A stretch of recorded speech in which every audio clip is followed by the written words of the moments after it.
Welcome to Real Life and Archetypes. My name is Marina. So today I'm going to talk a little bit more about the law, and this is a video for everyone. I think it's important that we have a sense of responsibility uh, about the justice system. And I want to reply a little bit to all the reactions that I've had to the latest video that I made about the Karen Reed trial. So this is not about just this trial. What I want to talk about is in general about the process. I really appreciate all of the comments that I had, especially in many of the shorts that I pulled from the video that I made. And it's very refreshing to me because I'm on Twitter, and I am on the side of the defense. There's no question, and I will explain, the logic or my thinking behind all this. But I really appreciate, having conversations because that's the whole point. I think it's very gratifying to just have different points of view, to look at what other people think and how they perceive things. And this is how it relates to what I do, which is the archetype stuff, okay? This is why I watch trials, because it's a great way to become aware of your mind and how it can be, influenced and how it is unstable by nature, and also curious and wants to connect. And this is why I'm here, basically, because I have a lot of the mind archetype. So here's what I want to say. I watch a lot of trials, okay? So to me, the Karen Reed case, it's not about the movement. I certainly subscribe and I certainly support that movement because I think what is happening is absolutely egregious.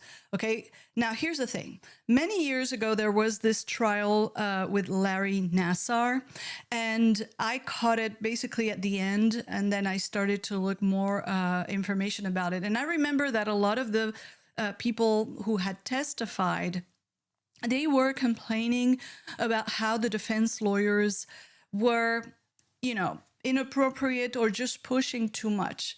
So here's the thing. This is where we need to understand what it is to be objective, to grow up, and to look at the harsh reality. This is part of an archetype. It's the archetype where that is about how we grow up. Okay, we have to deal with the harsh realities.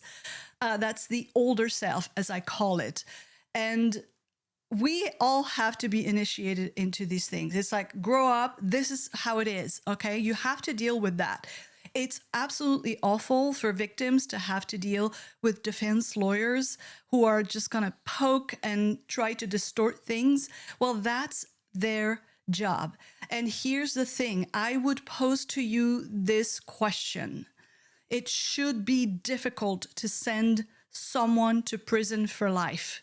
It should be difficult. It shouldn't be easy. And that's a principle that I live by in my thinking and the way that I approach trials. So I'm very interested in the process more than true crime, which to me gets, I've had enough already in my own life. I'd rather watch the process and the lawyers. That's what I'm interested in. So this is my thinking, okay? Here's the thing. I was just replying to one of you who was saying, that Hank Brennan, why should we call him sleazy? He's a lawyer, and Alan Jackson, we could argue he's a sleazy lawyer. He defended Harvey Weinstein. So this is such a fair point. But here's the argument, and this is what is so interesting. So first of all, I have to say about the Harvey Weinstein thing, and this is where we need to look at what objectivity is. There is an issue, according to a lot of lawyers that I saw talk about a little bit of this case. I don't know much about the case. There is a problem with how they convicted Harvey Weinstein. You wouldn't want the same process if it were you.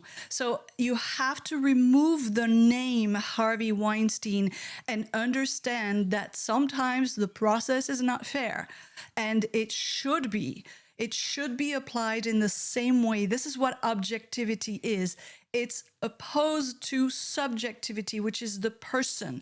It's not about the person, who the person is personally. It's about impersonal application of the law. That's how it should be for everyone. So there is an argument about the Harvey Weinstein case. I'm not knowledgeable about this because these are cases that are not streamed. So, and usually these things, I'm kind of it's icky for me. I get a little tired of it. So I usually follow cases where there's good audio because I have hearing issues, and you can, if you can watch, that's actually when I watch. So that's my criteria to follow a case, okay? And the thing is, I remember with Larry Nassar, that's really the first time that I really thought about this concept, because people were complaining and reacting emotionally, and I thought, that's how it should be. We can't just send someone to prison based on emotions and based on the truth that as a victim you might know. You have to, this is when you apply this concept, you have to grow up. It shouldn't be about you. It has to be about anyone. You want the system to have, to provide a good process so that sending someone to prison is difficult, not easy. It shouldn't be like this. So here's the thing. In this case, the Karen Reed case, which to me is insane, I have never seen anything like it. Now, granted, I'm not a lawyer. I haven't watched every trial in the world, but of those that I have watched, I have never seen anything like it. I think, first of all, when I started watching, and I knew nothing about the case, because I know that there are some people who have been involved from the beginning. I wasn't. I started watching last year in the first trial. And for me, when I saw the solo cups, I was done. But here's the argument for it. This is the way that you need to understand, why did I think like this? I was thinking like a juror. I was thinking I could never, because obviously the investigation was botched. Whatever the reason, I don't even care if there is a conspiracy or whatever.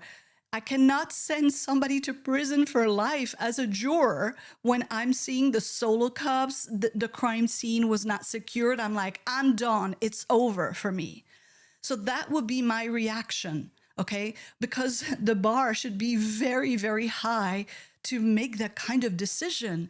And this is my problem with the jury from last year, that from all accounts that we have, particularly from Ronnie, the juror, so he was one of them, he was in the deliberation room, and the stuff that we heard is just insane. And I don't like, being nasty to others. It's not really my style, sometimes, in jest and for humor, but I think it's irresponsible what they did, because I think at some point 8 of them sort of yielded, to convict her for the lesser charge. And it was like, okay, we let go of 2 of them. And the problem is that lesser charge, if they were to convict, it was in contradiction to not finding her guilty for the other, one of the other charges. And I can't remember now, I can't explain. But I mean, if you think that she's not guilty on one of the other charges, it's impossible for you to convict on the lesser. And that's what they were doing. From what Ronnie, the juror, said, the nutshell of what was going on in the deliberation room for me is that this jury, a lot of them, okay, not all, obviously, that's why we got a mistrial, a hung jury, a lot of them, they had a bias of presumption of guilt. And it's, the thinking, and again, pay attention to what the mind does. Basically, it's a bunch of people who are sitting there, they're looking at a defendant, and they're already thinking that, if she's sitting there, it's because she must be guilty. So that completely dismisses the presumption of innocence. Now, I would argue as well that the defense should have, really hammered the concept of presumption of innocence and reasonable doubt and things like that. Listen, you might agree, disagree, you might be on one side or the other, but come on, I mean, objectively, this case should never have gone to trial. I'm not even a professional, and even I knew that. And I heard other former prosecutors say that I wouldn't have never taken that case to trial. This is insane. There's just no there. There isn't. I mean, everywhere there are holes, but they're trying really hard to prosecute the defendant and I would say persecute. I absolutely embrace that point of view. That's my opinion. You may disagree, and that's great because that's, those conversations I want to have if they're in good faith, okay? If you have a perspective, I'm totally good with it. That's exactly what I want. All of these, I know that the movements and the anti and the pro, they're all just, fighting all the time. I'm not interested in that. I'm interested in the process and I'm interested in justice. Here's the thing. I was just replying to a comment that, again, I was saying before, it's a good point. Alan Jackson, you could say, he's a sleazy lawyer, but Alan Jackson is a defense lawyer. That's what they're supposed to do. They're supposed to be on the side that ensures that it's difficult to send someone to prison. You can have all the arguments you want, it's the money, it's the this. I agree. But you have to elevate the point of view to say, listen, it could be any one of us. And in this case, my opinion is that it's happening. That's why everybody's reacting so much, by the way, because a lot of us watch a lot of trials. It's not about this one just, which is important for people locally. We watch a lot of stuff and we're like, it's mind blowing. Okay. So here's the thing. When there's the argument about, Hank Brennan, there's a concept that the prosecution is supposed to be the good guys. Okay. You can be sarcastic. I get that, but that's not the point. The prosecution is supposed to be the good guys. They're supposed to be the finders of truth. They're supposed to be bring a case in good faith. A lot of lawyers say that this case should never have gone to trial for that reason. It's dishonest. That's my point. Okay. So when the person commenting was saying, you could argue Alan Jackson, he's also sleazy. Yeah, that's the point. Brennan is a defense lawyer and they called him in, paying him, heavy bucks for this case. And that's where, from my point of view, I criticize, and I call him sleazy. Yeah, it's dishonest what he's doing because, again, botched investigation, if only just that, okay? Forget about everything else because to me, if I were a juror, and this is the way that I started watching last year, I was like, what? There's a conspiracy? Blah, this is way overextended, right? I'm like, this is too much. And then I started watching and I was like, what is going on here? Okay. And I think that the jury, because they had that presumption of guilt, what their thinking was, well, now let's see if we can find her innocent. That's not how it works at all. But I think that's their mindset, okay? That's why I'm so interested in the mind. And it's outrageous. And to me, it's a lack of responsibility. Come on, this is incredibly consequential. So listen, Brennan is a defense lawyer turned prosecutor in this case. And that's why now he's shining, okay? So for those who don't understand the process, when you're the prosecutor, you have to ask questions. You have to establish what is foundation. It's a little tedious. It takes a long time. And when you're the defense lawyer, you cross, and therefore you can ask what is called leading question, which is that basically you testify in the questions that you ask. You establish the whole thing and the witness can just say yes or no. Okay. And they're always saying yes or no, but they sort of do the narrative. And that's the difference. And of course, when the prosecution presents their case, they are the ones doing all the leading, the direct examination of the witnesses. The defense is crossing. But now that the defense is presenting their case, they have to direct examine the witnesses. And now Brennan, who is the prosecutor here, but a defense lawyer by trade and nature, he gets to cross and really, like I say, just pounce, just go and hammer in. And he's very good, very effective.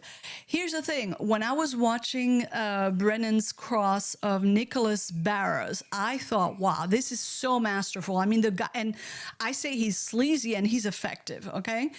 It was, to me, it was, like I said, mesmerizing. He was mesmerizing the witnesses and all that stuff. And I didn't see anybody talk about that on Twitter. I was like, this is dishonest. So now everybody is saying the same. You know why? Because today is Thursday, June 5th, 2025, and there's a day off in court. Yesterday, Brian Loughran, was on the witness stand, and Brennan, in my opinion, did not get what he wanted. Okay, so he tried very hard to destabilize, to try his tactics on Brian Loughran.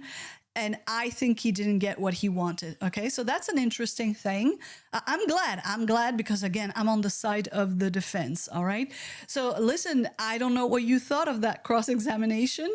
I would love to hear your opinion on that and, have a conversation about that. So I just loved that this man managed to hold his own. He was really, really clever and detailed. It was just wonderful. So again, you have to look at things with some objectivity because it makes things way more interesting as well. Okay.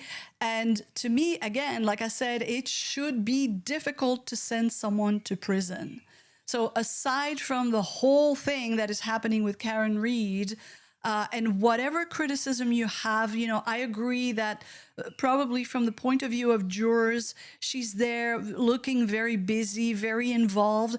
I wonder how the jury feels about that, because I'm telling you, even those of you who are pro Karen Read, if you watched other trials and you saw a person being so assertive and, moving around the courtroom like she owns it, you would not like it. I assure you 100%, because usually that's why defendants are told to not move. It's a little unfair because whatever they do, you can look at it as bad, good, whatever. Here's the thing. I know more of the story, and I admire her attitude, actually. She's someone who's intelligent and she wants to be involved. This is a horrible process. Her life is at stake. So I get it from that perspective. But objectively, I can see the other side, and I can see that people might react negatively, might be turned off. I understand. I understand the family. I don't understand how they're not seeing, what is so obvious to me, but whatever. But I get that the family, the mother of the victim, she hates Karen's guts. This is just reality. You don't agree? Okay, I hate it too, because that's what I believe, right? But you have to understand that mother lost her son, her daughter previously, and whether you like her or not, I don't care. That's none of my business. Okay. I have my opinions, but that's not the point here. And so I understand that from the outside, you look at Karen Read and she's there, and the cameras. Well, I mean, if I were accused of something that I didn't do and I had the opportunity and the wits, to create a spotlight on what is going on, I certainly would. And I think any one of us would do that. So that's why we need to stretch more our perspectives and try to, see, okay, why is that person doing that? Just like when I look at the mother of the victim, and everybody, has some opinions, and listen, whatever. Okay. She lost a son, she lost a daughter before that. I'm not getting into that. That's none of my business. But I can look at her and say, I can see myself in that situation. That suddenly, and I've seen that a lot of times, by the way. And I've made a video. You might be interested, about a case that happened here in Spain, where I live, many years ago. And everybody targeted a woman, and she was not guilty. And I talk about the whole case, but the mother who had been her lover, because they had a lesbian relationship, and of course back then, it was like, oh, it's the lesbian who killed the girl. So I talk about this. You might be interested in this episode, but again, this is where you need objectivity. You have to think about, this is so wrong, and this woman suffered from that. So when I look at Peggy O'Keefe, I understand that they're telling you, well, she's the guilty one, and everybody is in your ear, and you're like, fuck, I hate her. Wouldn't you be in that situation very easily? So from our point of view, we're like, hey, can't you see how weird everything is, and all the inconsistencies revealed during the process? Well, she doesn't see. And listen, it's none of our business, okay? We need to focus on the process and talk about that. So anyway, I was thinking, I really, really want to do something about the cross by Brennan of Nicholas Barrers the other day, because it's very interesting to me psychologically. It's about disarming someone and the predator and the prey. For me, for my archetypes, for my thing, it's very interesting. And I'm thinking of doing a video really looking into that cross. Now, I don't usually do that because I leave that to the pros, to lawyers, and those who have appropriate commentary. But from a psychological point of view, I think I'm going to do that. So I'm a little sick today. I just wanted to make this video, but I'm actually dying here. So I don't know when I'm going to do that. Let me know if you're interested in that. So I don't know. I'm just grateful for everyone who left their comments, because they were all interesting and in good faith. And I love free speech. And, we should be able to express our opinions and just learn. What I love is to learn, okay? I love learning about the law and the process. And of course, I make mistakes. Doesn't matter. We continue and we'll learn more. So I love having all of this interaction with you. And yeah, hopefully I'll make that video. Anyway, I'm going to rest now. Thank you so much for watching. I'm sorry I didn't, prepare that much because I'm just too sick, but I wanted to explain for you to see, where I come from in this case and why I wanted to make all of those videos. So thank you so much for watching, and I'll see you next time.